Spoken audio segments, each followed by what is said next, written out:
Young-aged 15-year-old Amanda Sorensen from the Sin City of Las Vegas, Nevada. These second-generation racers in the Sorensen family are no strangers to off-road.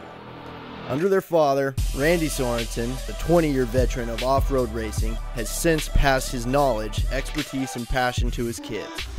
I started racing when I was around 5 years old. My dad put my brother and I into BMX, where we were able to get the whole feel for the whole racing atmosphere and learn to deal with the competitiveness and all of the adrenaline that comes with it. Shortly after that, he put us into go-karting, where I took home 2 championships, and I was able to get a feel for the outside, inside, outside, which is needed to be a good and competitive driver. A couple years later, I started competing in the Lucas Oil Short Course Series, racing highly competitive mod karts in my first season of off-road. While still competing in mod karts, I stepped into the UTV class during my second season, where I took home the championship in 2016. That same year, not only was I competing in the Lucas Oil Short Course Series, I was also competing in the Work Series, where I took home multiple wins in the Production 1000 and Women's class. Amanda Sorensen, she's 13 years old. RJ Anderson doesn't have balls like this.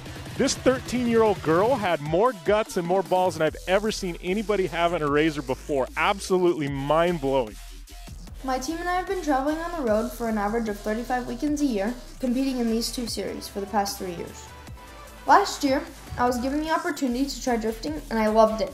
I was able to progress quickly because of my past experiences in the motorsports industry. Racing in the Lucas Oil Off-Road Short Course Series has taught me what it is like to slide a car sideways and control a car well in drift.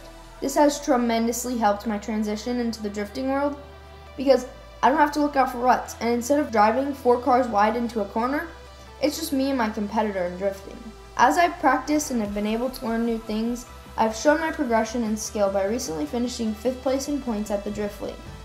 I've also been able to compete at many other events, including Holly LS Fest and the US Drift Shootout at Hyperfest. Working with Chris Stops and Rick from RTS, my team and I have been able to build a pro-level car sparing no expenses. Features it includes is a stroked LS3, Winner's quick change rear end, Andrew's transmission, full RTS built angle kit, and a fully TIG welded cage. We've brought Michael S. onto our team to learn from one of the best. Thanks to these people, I've been able to develop a pro car throughout 2018. I was fortunate enough to receive my driver's license at the age of 14, which has been a great help getting me into these events. I believe I've shown discipline and my desire towards drifting, and I'm ready to jump into Pro 2.